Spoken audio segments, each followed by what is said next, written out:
하나님 말씀은 로마서 1장입니다. 로마서 1장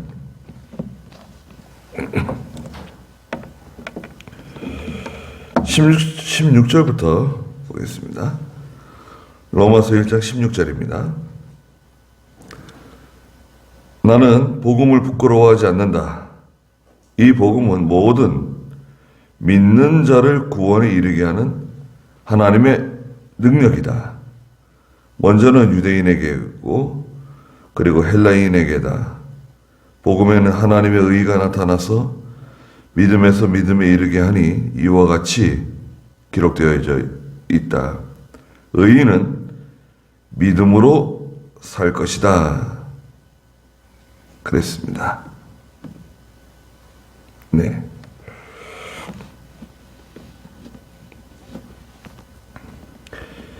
여기 16절에 보니까 나는 복음을 부끄러워하지 않는다.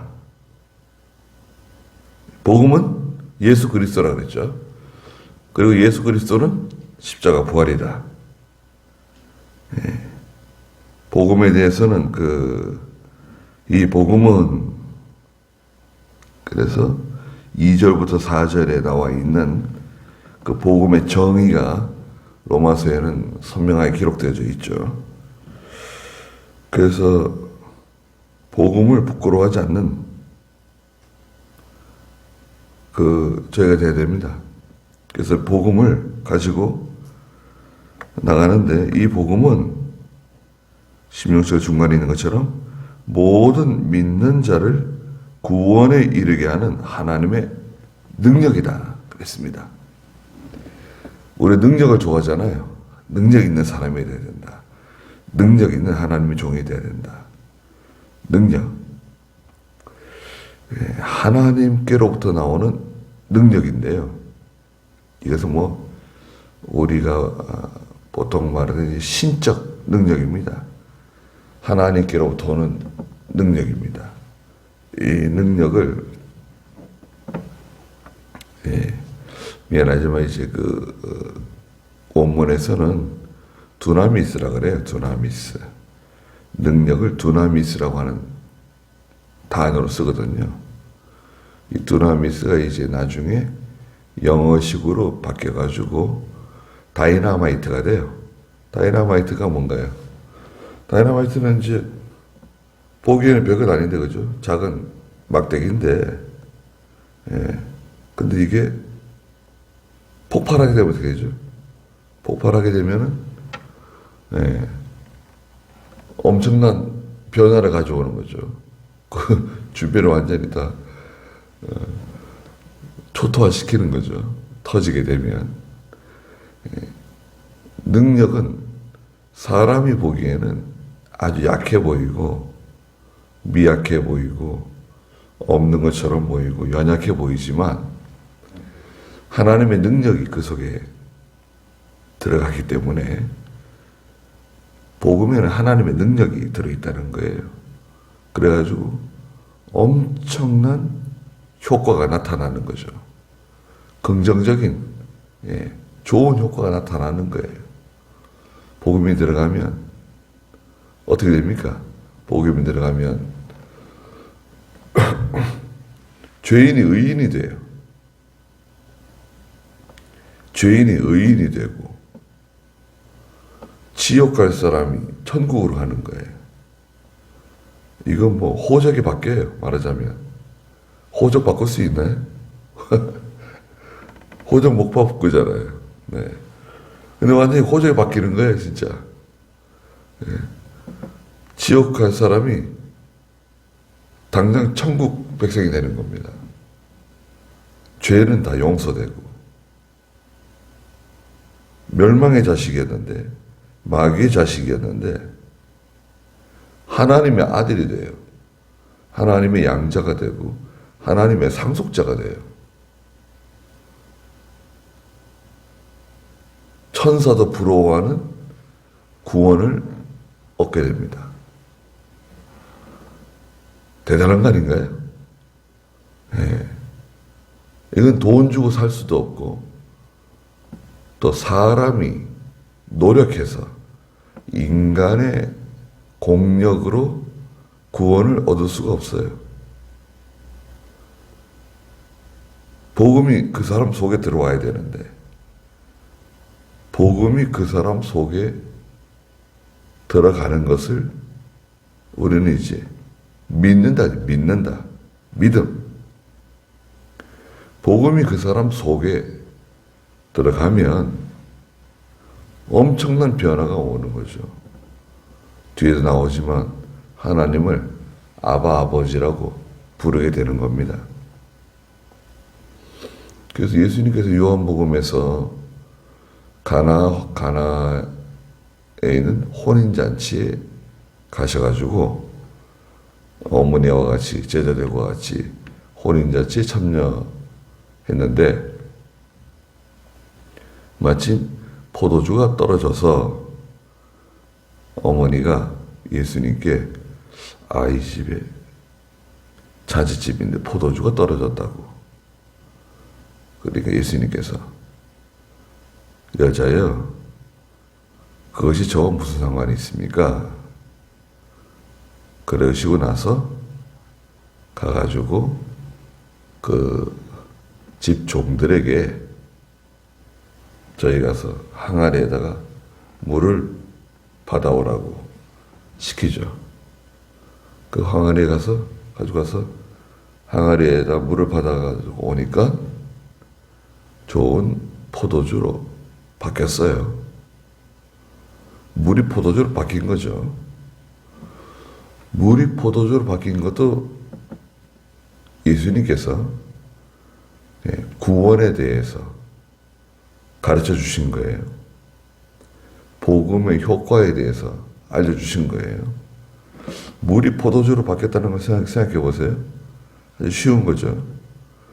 그 색깔도 바뀌었고, 맛도 바뀌었고, 향기도, 냄새도 바뀌었고, 그 성질이 완전히 바뀐 거죠. 물하고 포도주는 완전히 다르잖아요. 그러니까 제가 말씀드린 것처럼 호적이 바뀐 거예요. 완전히 그 내용이 바뀐 겁니다. 그리고 저 문간에 사람 손이나 씻는 물일 수밖에 없는데 이것이 사람들 잔치상 위로 올라오죠. 위치도 바뀌고 모든 게 다 바뀌는 거죠. 우리는 겉으로 드러나지 않지만 예수를 믿고 하나님의 자녀가 되는 그 순간에 다 바뀌는 겁니다. 전에는 이스라엘 밖에 있었고 그리스도 밖에 있었고 하나님도 모르고 구원도 모르고 내세도 없고 죄에 대한 죄가 얼마나 무서운지도 잘 모르고 살아가던 저희들을 에베소서에 말씀하시잖아요. 복음이 그 사람 속에 쑥 들어가면 능력으로 하나님의 큰 능력이 나타나서 그 사람을 변화시키는 거죠. 그래서 우리는 아직도 부족해요. 우리는 저도 그렇고 여러분 다 마찬가지죠. 우리는 뭐 인격적으로도 부족하고 믿음도 연약하고 참 하나님 앞에 부끄러운 사람들이지만 여하튼 예수를 믿고 오죠. 하나님의 자녀가 되었잖아요. 여기서 그 말을 하고 있는 겁니다. 이 복음은 16절에 있는 것처럼 모든 믿는 사람을 구원에 이르게 하는 하나님의 능력이다. 먼저는 유대인에게고 그리고 헬라인에게이다. 복음을 받아들이는 사람, 먼저는 유대인들이 이제 먼저 가까운 사람들이 예수님의 말씀을 직접 들은 사람들, 또 예수님의 12 제자들, 70명의 제자들, 또 예수님의 부활과 승천을 직접 목격한 사람들, 예수님의 손을 만져보고 예수님의 옆구리에 손을 넣어본 사람들, 그 사람들이 다 유대인들이었습니다. 그리고 그 유대인들이 나가서 헬라 사람들에게, 당시에는 이제 헬라인들 그러면 이방 사람을 말합니다. 유대인이 아닌 이방 사람들. 그 앞절에서는 14절에는 나는 헬라인이나 야만인이나 지혜 있는 자나 어리석은 자에게, 헬라 사람들, 보통 이제 헬라 이방 사람, 또 야만인은 이제 미개한, 무식한, 지식이 없는 사람들, 또 지혜 있는 사람들, 유식한, 똑똑한 사람들, 모든 사람들에게 빚진 자다. 복음을 빚을 지었다. 복음을 전하지 않으면 어떻게 됩니까? 고린도전서 9장 16절에서는 내가 만일 복음을 전하지 않는다고 하면 화가 내게 임할 것이다. 그래서 나는 어쩔 수 없이 부득불 복음을 전할 수밖에 없는 사람이라고 바울이 말하잖아요. 네. 복음을 전하는 일, 특별한 뭐 자격증이 있나요? 복음을 전하기 위해서 필요한 자격증이 있다. 그런 자격증이 있습니까? 전도자의 자격증 없습니다. 예수 믿는 사람은 누구나 전할 수 있습니다. 그 창원교회 그 이숙재라고 하는 자매가 있어요. 저보다 몇 살 나이가 더 있는데 노처녀입니다. 이숙재인데 사람이 좋아요. 근데 이 아가씨가 열심히 대단해요. 그래서 이제 교회에서 근무하는데 여름이 되면 자기 조카들을 데리고요. 조카 둘을 데리고 중국에도 가고 몽골에도 가고 가서 복음을 전해요. 선교 여행을 다니는 거예요. 네? 이 젊은 처녀가 자기 조카들을 데리고 그 언니네 애들인가 뭐 그래요. 오빠네 애들인가 데리고 그것도 조카들이 또 보내주는 것도 대단해. 예. 그 걱정스러울 것 같은데 다 이제 여권하고 비자를 받아가지고 중국에 가서도 전하고 몽골에 가서도 전하고 그랬어요. 그 몽골에 가 보니까요. 그 이숙재가 와가지고 세운 교회가 있더라고요. 예? 이숙재가 와서 세운 교회가 있어요. 가보니까.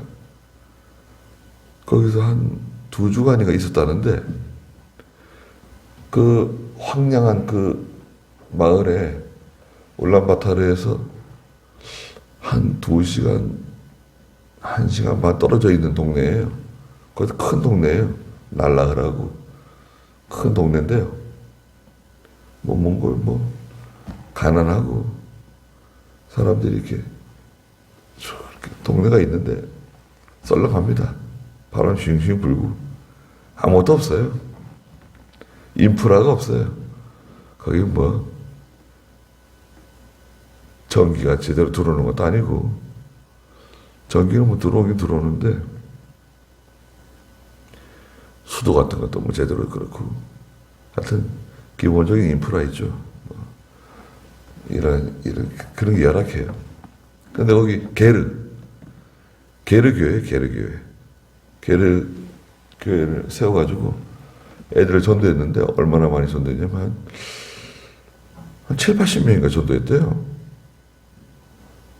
7, 80명 전도해가지고, 그래서 매일 아이들에게 사탕도 나눠주고 뭐 과자도 나눠주고 자기 이제 봉급받은 거 다 터는 거예요. 거기서 그래서 그 나눠주면서 아이들에게 그림도 같이 그리고 종이접기도 같이 하고 이러면서 그 성경 가르쳐 주는 거예요.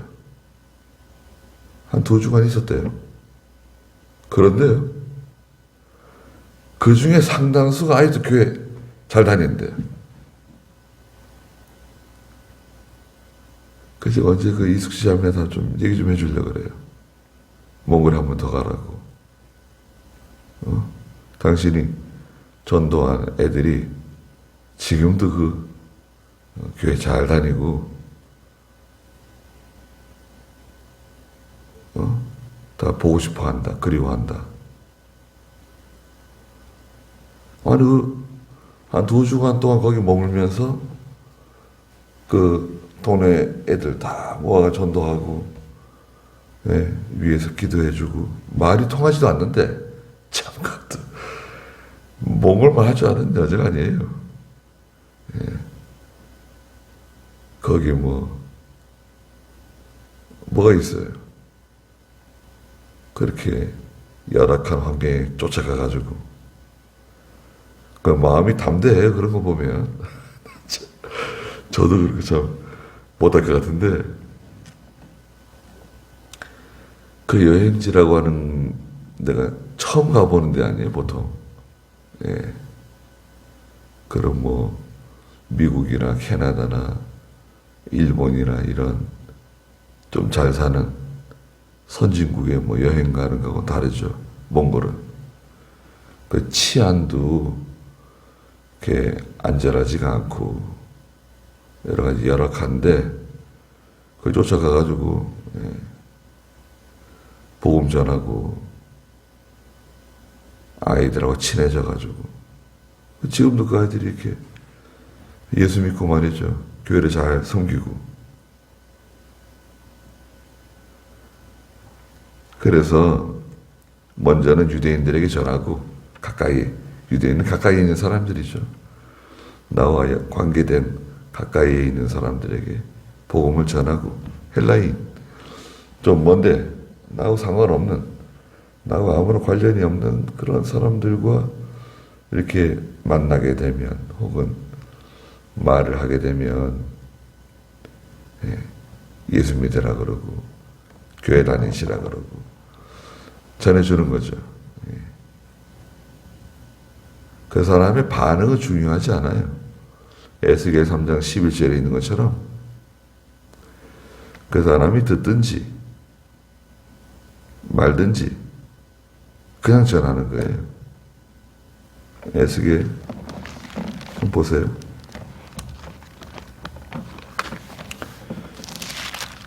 3장 11절에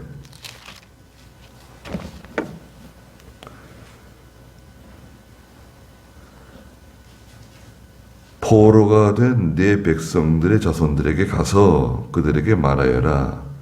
그들이 듣거나 말거나 주 여호와께서 이같이 말씀하신다 하고 그들에게 말하여라 하셨다. 그랬습니다. 2장 7절에도 그랬어요.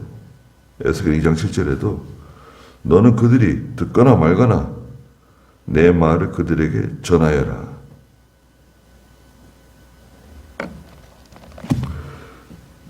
내 말 잘 들어주는 사람에게만 전하는 게 아닙니다. 어떤 사람은 지금은 그렇게까지 하지 않지만 예전에는 전도하고 이러면 소금 갖다 뿌리고 말이죠. 재수 없다 그러고. 전도하다 보면 이상한 사람들 많이 만나잖아요.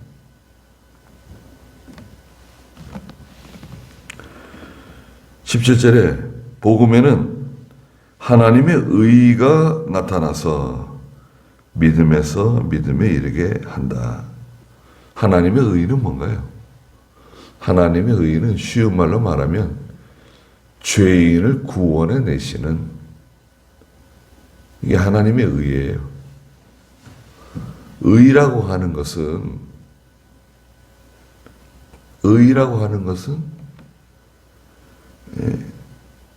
죄인을 심판하고 의인을 구원한다. 이런 뜻이 있어요. 이게 의예요. 하나님의 의인은 어디서 밝히 나타났냐? 십자가입니다. 십자가. 십자가에 예수님 달려 돌아가셨잖아요. 죽으셨습니다. 예수님 죄인인가요? 예수님 무슨 죄가 있어요? 그럼 예수님이 의인인가요?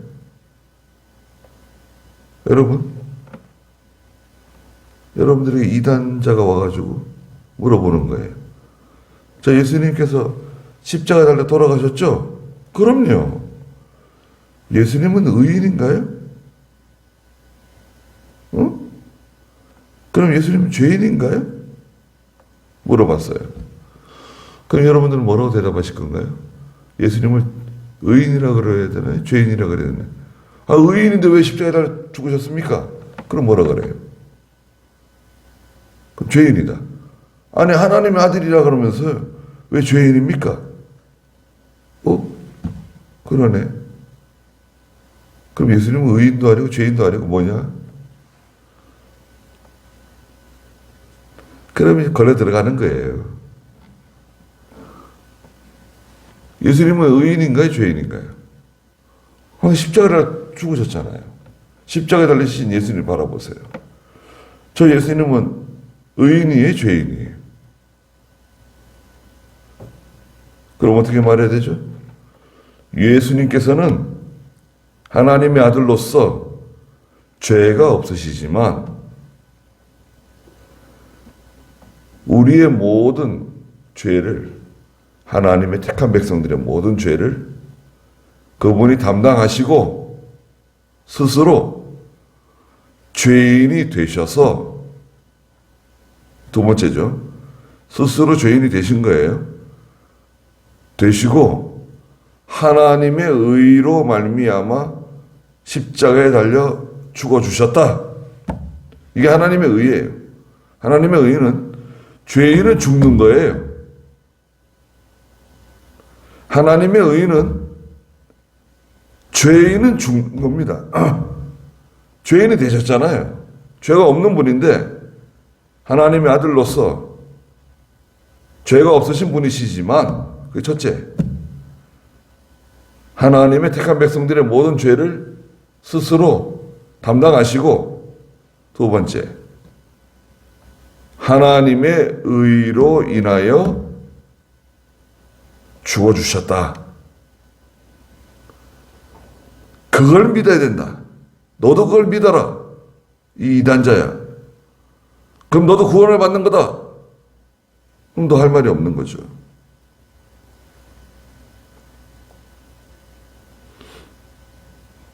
우리는 다 안다고 생각하지만, 아무것도 아닌 것 같지만 이단자들이 여러분들에게 그런 질문을 했을 때 제대로 답을 못하게 되면 어떻게 됩니까? 그러면 이거 참,